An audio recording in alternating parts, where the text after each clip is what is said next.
Jaya Jaya Śrī Caitanya Jaya Nityananda Jaya Dvaita Chandra Jaya Gaura Bhakta Vrinda Jaya Jaya Śrī Caitanya Jaya Nityananda Jaya Dvaita Chandra Jaya Gaura Bhakta Vrinda Jaya Jaya Śrī Caitanya Jaya Nityananda Jaya Dvaita Chandra Jaya Gaura Bhakta Vrinda Shri Chaitanya Charitamrita की जय। श्रील कृष्णदास कविराज गोस्वामी की जय। श्रील प्रभुपाद की जय। समवेत गौर भक्त वृंद की जय। ओम अज्ञानतिमिरान्धस्य ज्ञानाञ्जनशलाकया चक्षुरुन्मीलितं येन तस्मै श्री गुरवे नमः। श्री चैतन्य मनोभीष्टं स्थापितं येन भूतले स्वयं रूपः कदा मह्यं ददाति स्वपदान्तिकम्। नमो विष्णुपादाय कृष्णप्रेष्ठाय भूतले श्रीमते भक्तिवेदांत स्वामिनिति नामिने नमस्ते सारस्वते देवे गौरवाणी प्रचारिणे निर्विशेष शून्यवादी पाश्चात्य देशतारिणे। जय श्री कृष्ण चैतन्य प्रभु नित्यानंद श्री अद्वैत गदाधर श्रीवासादि गौर भक्त वृंद। हरे कृष्णा कृष्ण कृष्ण हरे हरे, हरे Ram Ram Ram Hare Hare. Hare Krishna, dear devotees.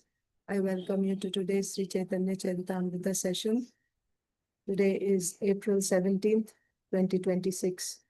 We are reading from Śrī Caitanya Charitamrita, Madhya Lila, chapter 9, Lord Chaitanya Mahaprabhu's travels to the holy places in South India. In yesterday's session, we read that after leaving the Bhattathari community, that means Mahaprabhu dragged Krishnadas by holding his hair and brought him back. That very night, or that very day actually, Mahaprabhu left that place. So they were in Mallar Desh. This Bhattathari community was in Mallar Desh.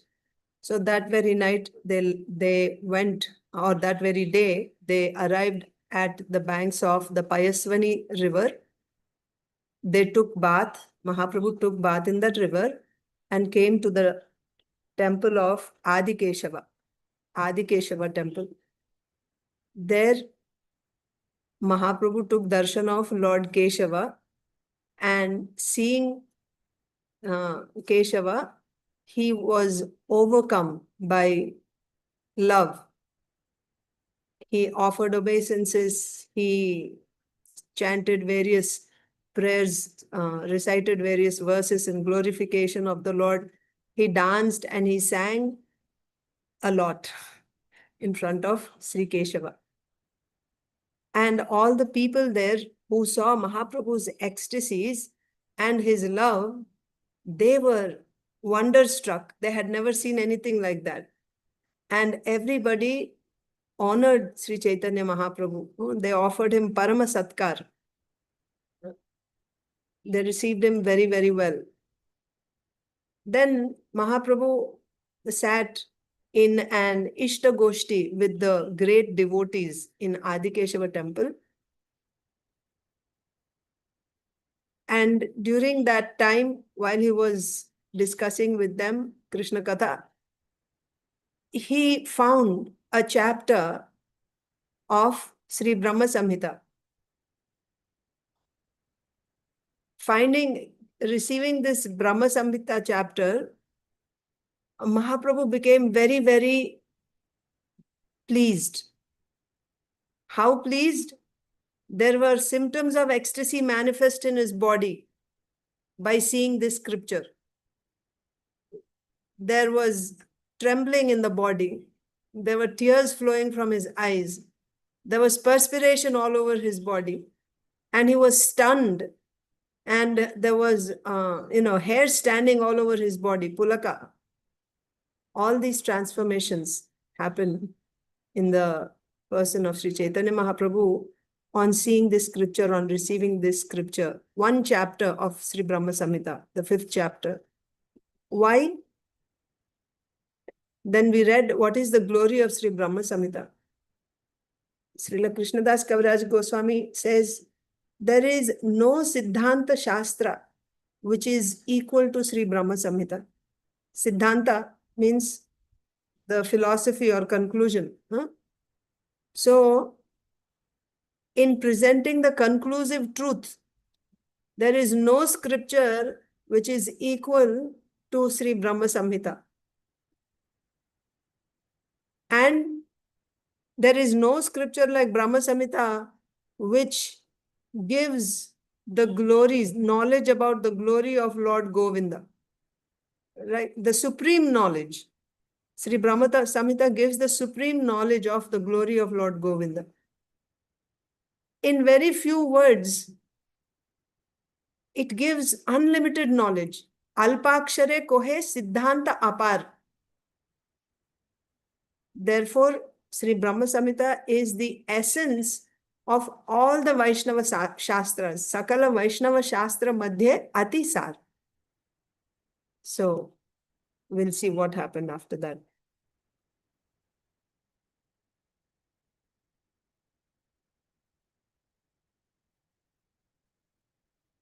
Text 241. Bahu yatne se puṅthi nila lekhāiyā Ananta Padmanābha āilā haraṣita hoya. So with great effort, Mahaprabhu had this chapter copied. They didn't have copy machines or, or computers to just copy the whole document, have a soft copy with you. This was not available. They would physically copy the entire scripture, handwrite, and not even write with ink pen or something. They had to carve on palm leaves, so it takes some time. It doesn't happen so soon. Even if somebody is engaged all day writing, still it would take some time. So that's why it is said, bahu yatna kori. He had this, with great endeavor, Mahaprabhu had this scripture, the 5th chapter of Sri Brahma-saṁhitā, which we have now, Sri Brahma-saṁhitā. That was actually brought by Śrī Caitanya Mahāprabhu from Adikeshava temple. And with great effort, he had that chapter copied, and then taking that haraṣita hoya, with great jubilantly taking that chapter, that copy of Sri Brahma-saṁhitā's 5th chapter, Mahaprabhu came to Ananta Padmanābha temple. And in yesterday's session, we saw in the purport, Srila Prabhupada gives us the contents to be found in Sri Brahma-saṁhitā. It is mind-boggling. It is, to look at it, it's such a small book, the book that we have, and that is Brahma-saṁhitā with the commentary by Srila Bhaktisiddhanta Saraswati Thakur. There are big commentaries there. But still, with all the commentaries, it is such a small book. But if you see what is the content inside that, that is why it is said, Alpakshare kohe siddhanta apar. And all the different subjects that are explained in a very few words. That is Sri Brahma-saṁhitā. So, what are all the different subjects? If you read the purport, you will see. Everything is there. That's why Mahaprabhu was in ecstasy when he found that book. So, bahu yatne se puṅthi nila lekhāiyā. And then after having that copied, Mahaprabhu took that copy jubilantly, with great happiness. He went to Ananta Padmanābha temple. Śrī Caitanya Mahāprabhu copied the Brahma-saṁhitā, and then with great pleasure, he went to a place known as Ananta Padmanābha. So this is in Kerala state. Purport. Concerning Ananta Padmanābha, one should refer to Madhya chapter 1, text 115. So, should we go and check there? Madhya chapter 1, text 115. Śrī Caitanya Mahāprabhu then visited the Vishnu temples of Anantadev, Purushottama, Śrī Janārdana, Padmanābha, and Vasudev. So Srila Prabhupada is saying, a temple of Ananta Padmanābha Vishnu is situated in the Trivandrum district, Tiruvananthapuram. So this is in Kerala. So a temple of Ananta Padmanābha Vishnu is situated in the Trivandrum district. This temple is very famous in those quarters. Another Vishnu temple named Śrī Janārdana is situated about 26 miles north of the Trivandrum district near the railway station called Varkala.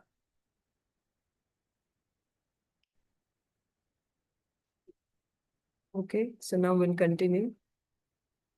Mahaprabhu came to Ananta Padmanābha temple. dina-dui padmanābhera kaila daraśana ānande dekhite āilā Śrī Janārdana. So Mahaprabhu spent 2 days in Ananta Padmanābha temple, taking darshan of Lord Padmanābha. Mahaprabhu spent 2 days there.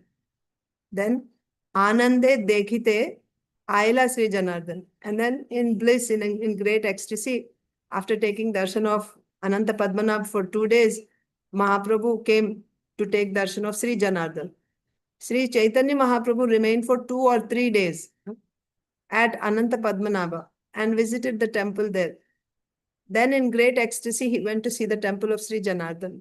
The temple of Śrī Janārdana is situated 26 miles north of Trivandrum, near the Varkala railway station, what we read also. So these temples are nearby, 26 miles. Ananta Padmanābha and Śrī Janārdana. dina-dui tāhāṅ kīrtana-nartana Payasvinī āsiyā dekhe śaṅkara-nārāyaṇa. Again, Mahaprabhu spent 2 days in Śrī Janārdana temple performing kirtan and dancing, dance and kirtan in front of the deity. He spent 2 days in Śrī Janārdana temple taking darshan of Lord Janārdana. Then he came to Payasvinī, the river Payasvinī once again. And there he took darshan of Śaṅkara-nārāyaṇa. Śrī Caitanya Mahāprabhu chanted and danced at Śrī Janārdana for 2 days. He then went to the bank of the Payasvinī River and visited the temple of Śaṅkara-nārāyaṇa. Śaṅkara-nārāyaṇa. śṛṅgeri-maṭhe āilā śaṅkarācārya-sthāne Matsya tirtha dekhi kaila Tungabhadraya-snāne. So that was Payasvinī River. When Mahaprabhu went to Adikeshava temple, and then from there he went to Ananta Padmanābha temple, then to Śrī Janārdana temple. Then from Śrī Janārdana temple, Mahaprabhu went to Śaṅkara-nārāyaṇa. That means from Śrī Janārdana temple, Mahaprabhu went to, he went to Payasvinī. Then on the banks of Payasvinī River, Mahaprabhu went to the temple of Śaṅkara-nārāyaṇa. So all this is happening near Payasvinī River. Then after that, now Mahaprabhu came to śṛṅgeri-maṭhe. śṛṅgeri-maṭhe means it's the ashram of SRNGERI. So Advaitins. So from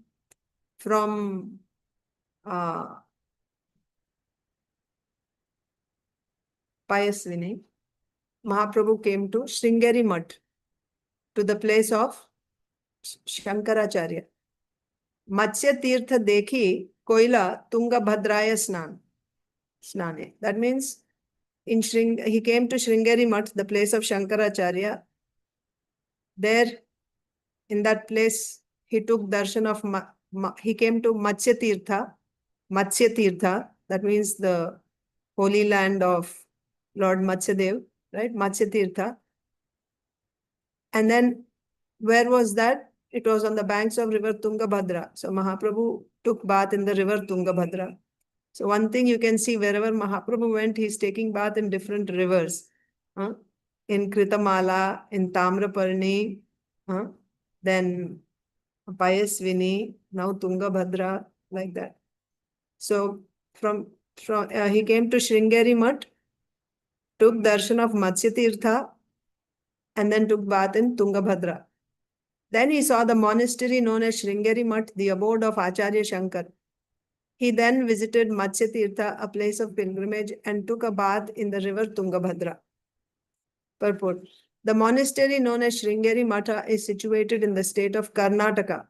in the district of Chikmagalur. Chikmagalur.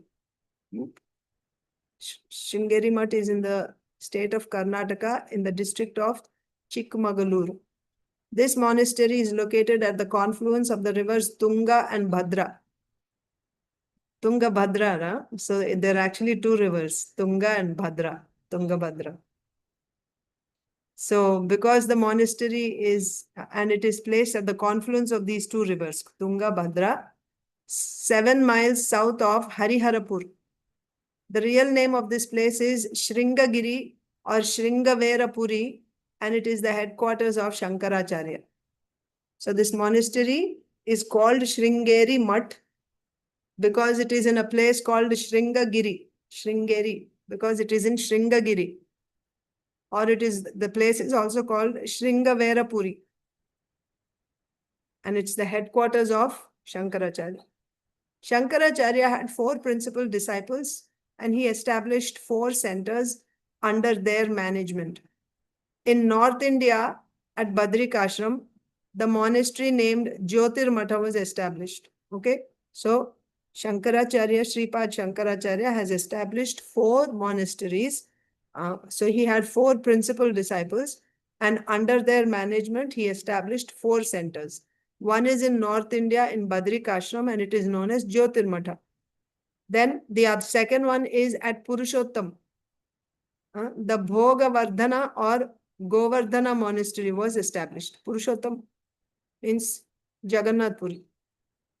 So at Purushottam, one matha called Bhogavardhana or Govardhana was established. In North India, in Badrikashram, Jyotir-maṭhe. Then in the east, Jagannath Puri, Purushottam, there is Bhogavardhana or Govardhana Matha monastery was established. Then in the west, in Dwaraka, the Sharada monastery was established. Okay, on the western side, Sharada monastery in Dwaraka. And the 4th monastery established in South India is known as śrṅgeri-maṭhe. So how many mathas are there? 4 principal mathas. One in north, one in east, one in west, and one in south. What is the matha in the north? Jyotir-maṭhe. Which place? Badrikashram. What is, where is the matha in the east? Which place? Purushottam. What is it called? Govardhana or Bhogavardhana. Then in the west, it is in Dwaraka, and it is known as Sharada Math. And in the south, it is in Karnataka, or this Śrīngeri, this place called Śrīngeri. And what is it called in south? śrīngeri-maṭhe. So these are the 4 monasteries established by Śrīpad Śaṅkara-Carya. In the śrīngeri-maṭhe, the sannyasis assume the designation. So another thing, so in each of these mathas, the sannyasis have titles, different titles. So if you belong to one particular monastery, then you can have these 4 titles. So in śrīngeri-maṭhe, the sannyasis assume the designations Saraswati, Bharati, and Puri. Like you hear Madhavendra Puri, Paramananda Puri, Puri, and Bharati, Keshava Bharati, Saraswati, Prabodhananda Saraswati, Bhakti Siddhanta Saraswati. So Saraswati, Bharati, and Puri are the titles of sannyasis from the śrīngeri-maṭhe in south. They are all Ekadandi sannyasis, distinguished from the Vaishnava sannyasis who are known as Tridandi sannyasis. So therefore, you cannot really compare Vaishnava sannyasis with their sannyas, because their sannyas is Ekadandi sannyas. What do you mean by Ekadanda sannyas? That means there is only one. Right? Brahma Satyam Jagat Mithya. There's only one. What is that one Brahman? That means you, I, everyone, we are all Brahman. There's only one. That is Ekadanda. I am he, right? So in Jnana Yoga, there are 3, what do you say? There are 3 stages of advancement when one follows Jnana Yoga. So you have Bhakti Yoga and Jnana Yoga to reach the Supreme, Absolute Truth. You have Bhakti Yoga and Jnana Yoga. In Bhakti Yoga, how many stages are there? First, you need Drida Shraddha. After you get Drida Shraddha, there is Sadhu Sangha, Bhajana Kriya, Anartha Nivritti, Nishtha, Ruchi, Asakti, Bhava, Prema. And after Prema, Bhagavad Sakshatkar. You go back to the spiritual world. You get darshan of the Supreme Lord. Now you are directly interacting with the Lord, like performing pastimes with the Lord. So that is in Bhakti Yoga. How about in Jnana Yoga? There are three stages. First stage is called Tvam Padartha Jnana. Next stage is called Tat Padartha Jnana. And the third stage is called Aikya Jnana. So Tvam Padartha Jnana, you realize I'm not this body, I'm soul. Tvam means you. You. So I or you, we are not this body, we are soul. That's first stage. Then the next stage is Tat Padartha Jnana. Tat means that. That means absolute truth. So you get knowledge of absolute, you get realization of absolute truth. That absolute truth is only Brahman. There's nothing else, there's only Brahman. And then the third type of knowledge is Aikya. Tattvam Aikya Gyan. That means this Tvam and that Tat is actually one. There is no difference. It's all just one. Then you just go and merge into that. So these are the stages in Jnana Yoga. So what is their they are Ekadandi sannyasis. Ekadandi sannyasis means there's only one, Ek, right? Brahman is true, everything else is false. This is Advaita philosophy. Jnana Yoga is not, what do you say? It is bona fide. It's not unauthentic because Jnana Yoga is given by Krishna. If somebody wants to realize absolute truth in an impersonal way, if somebody wants to merge into Brahman, then that is the path that they will follow.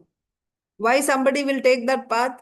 If they get association of a Jnani, then the Jnani will teach him this and he'll think this is the ultimate goal. So he'll just take that path. So it all depends on the association that you get. So the person gets, that's Jnana Yoga. Jnana Yoga is bona fide. But the problem with Shankara philosophy, they have this three Ekadanda sannyasis. Na?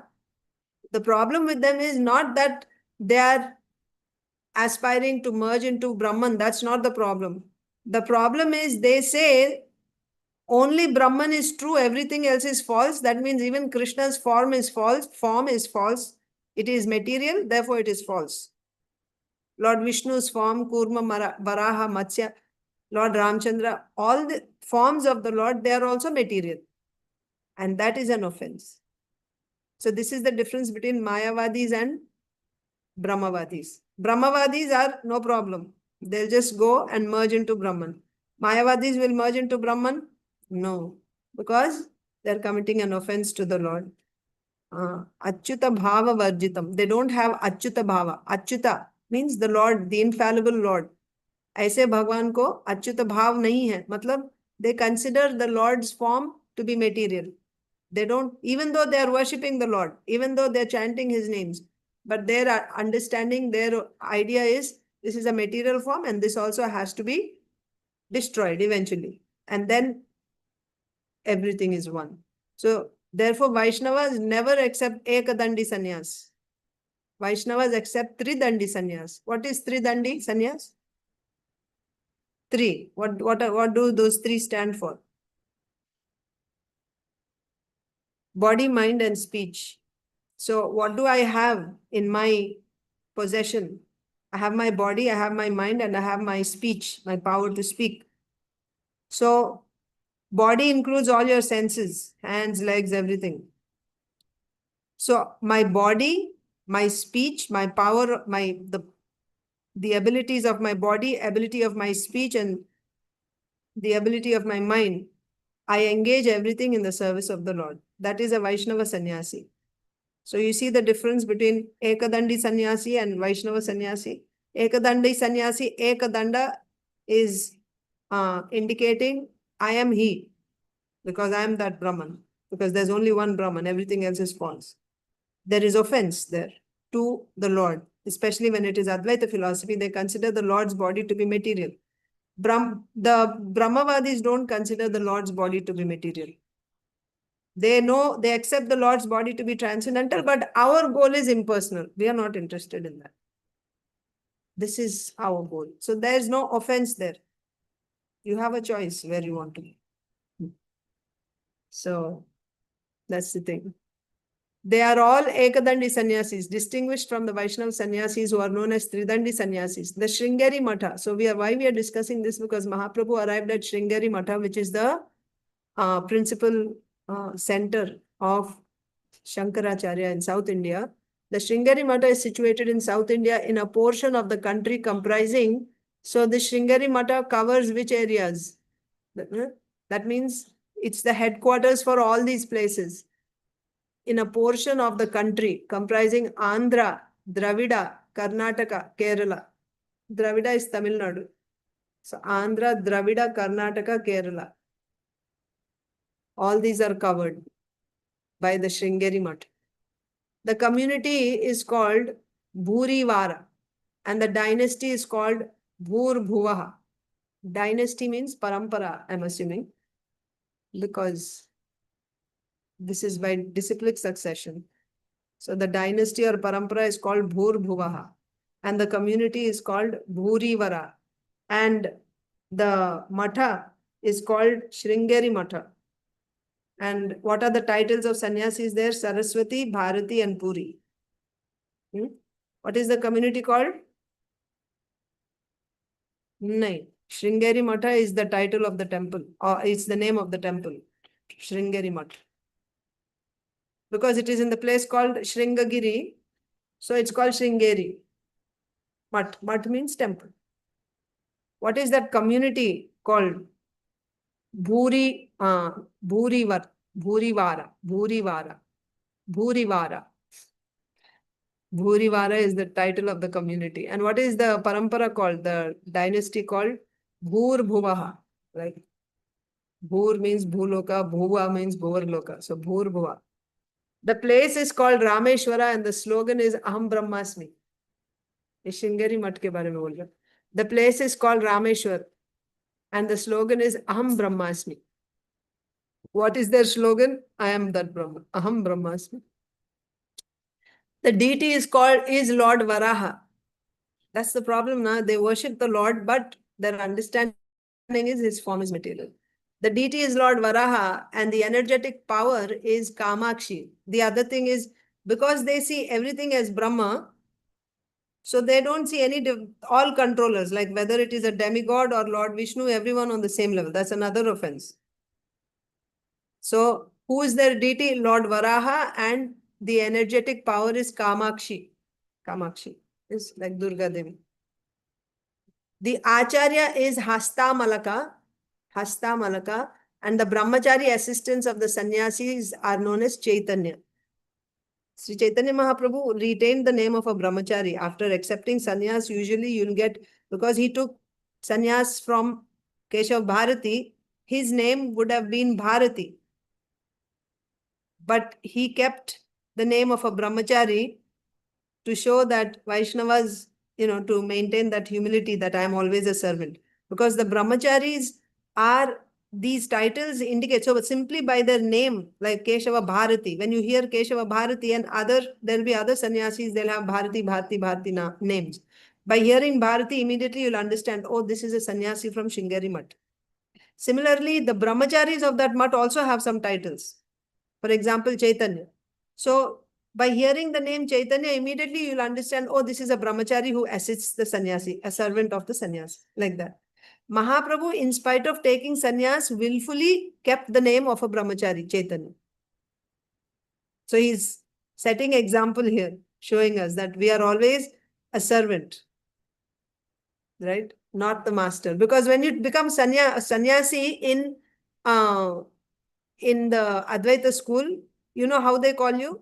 Namo Narayanaya. After taking sannyas, now you've become Narayan. I'll tell you what the science is.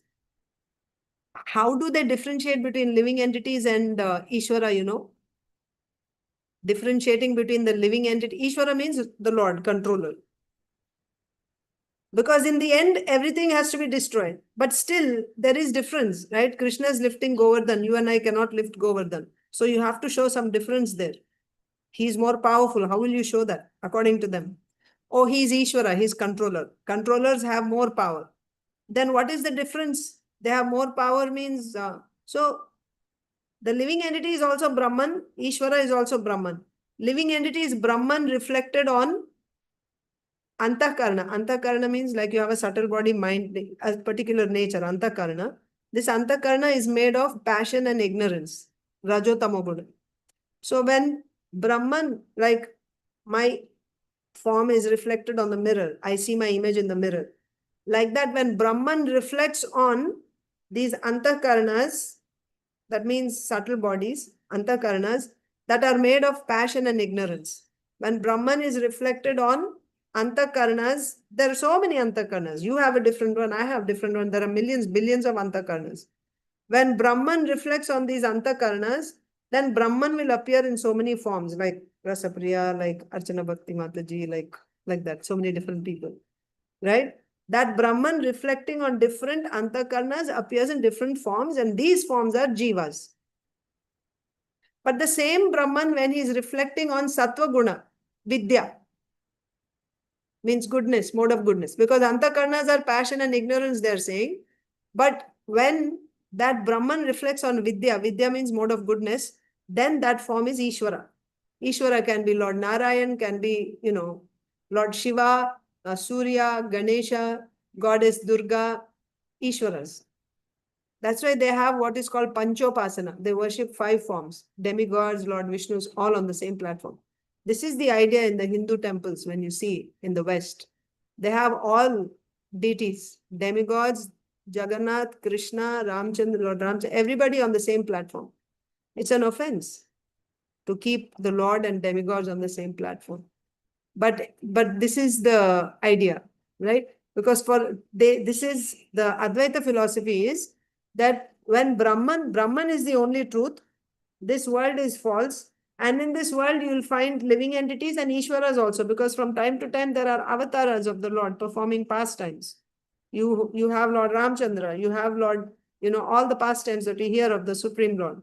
How do you explain that? Yes, there is a difference between Jiva and the controllers. The controllers are Brahman reflected on mode of goodness, and Jivas are Brahman reflected on Antakaranas made of passion and ignorance. But in the end, for you to be liberated, both passion, ignorance, goodness, all have to be destroyed. So, but goodness is superior to passion and ignorance. So the Jiva, by doing Nishkama Karma Yoga, he will remove the avidya. Avidya is made of passion and ignorance. So your antakarana will be purified. That avidya will be removed. Then now you are in goodness. So if you are in goodness, who are you? Ishvara. That is why, and they actually, they cannot leave their work unless this antakarana shuddhi happens. And when this antakarana shuddhi happens, they take sannyas and then they start their jnana marga. Until then, you have to do karma. Karma means your duties as a Brahmana, Kshatriya, Vaishya, Shudra, you have to do. But you have to do it nishkama, without attachment to the result. Your whole idea is you want to become free from the entanglement of that work. So you use that work to become free from entanglement. By working in a particular consciousness. You work, but don't take the result. And offer all the result to the Lord. And don't be attached. And what do you say? When you get pain or profit or loss, remain equipoised. Keep doing your work. This type of karma, when you do, your heart becomes purified. You come to sattva guna. From rajotama gunas, you come to sattva guna. That means from passion and ignorance, they'll be removed and you'll be in goodness. At that time, you can take sannyas. No need to do any work anymore. You leave home, you leave your work, occupation, everything. You accept sannyas. And then after you accept sannyas, that means now your antakarana is pure. You're in the mode of goodness. You took sannyas now. Now you'll start living in the mutt as a sannyasi, and now you'll start practicing their jnana sadhanas, amanitam, practicing humility, accepting a guru and studying Upanishads under guru, all that starts. You start living in the monastery after you succeed in Nishkama Karma Yoga. But what is the idea? When you complete Nishkama Karma Yoga, you are in mode of goodness, means now you are Ishvara. Ishvara means, so they address each other the sannyasis are addressed as Namo Narayanaya, because now you're Narayan. And it doesn't mean, that Narayan in Vaikuntha is different from, not like you are that. That's their idea. That is their idea. And that is why it is an offense. Narayana. They say Namo Narayana. That is why Mahaprabhu didn't take sannyas. I mean, even if he took sannyas, he didn't take the title of a sannyasi. Because when you take the title of a sannyasi, people will address you as Narayana. That means you are the Lord. Mahaprabhu would never accept that. He always says, a living entity can never become Narayana. He will always remain a servant. To show that he retained the name of a brahmachari, which means brahmachari is a servant of the sannyasi. So even though he took sannyas, that means now he's a sannyasi, he did not take the title of a sannyasi, but even as a sannyasi, he took the title of a brahmachari, which means a servant. He's making a statement. The living entity, even if he takes sannyas or whatever, even if he becomes liberated, he will always remain a servant. Not just servant of the servant of the servant of the Supreme Lord. That is my identity. That's why he kept that name. So here, we are reading about śṛṅgeri-maṭhe's, what they have. So the Acharya is Hasta Malaka, and the brahmachari assistants of the sannyasis are known as Chaitanya. The place of pilgrimage is called Tungabhadra, because it is at the confluence of two rivers, Tunga and Bhadra. That place is called Tunga. The place of pilgrimage is called Tungabhadra. And the subject for Vedic study is the Yajurveda. What do they study? Yajurveda. What is their slogan? Aham Brahmasmi. What is their Vedic study? Yajurveda. What is the place of pilgrimage? Generally, when you say pilgrimage, there's a river. You go and take bath. Tungabhadra. Yes. And who is the deity that they worship? Varahadev, Lord Varaha. And not just Varahadev, the deity is Lord Varaha and Shakti, Kamakshi, both. So then, two more paragraphs of the purport. Maybe we'll continue the purport tomorrow. There's a lot. We will end here. Śrī Caitanya Charitamrita ki Jai. Srila Krishnadas Kaviraj Goswami ki Jai. Srila Prabhupada ki Jai. Samaveta Gaur Bhakta Vrinda ki Jai. Vanchakalpatarubhyascha kripa sindhubhya cha patitanam pavanebhyo vaishnavebhyo namo Ananta Padmanābha ki Jai. Thank you. Hare Krishna.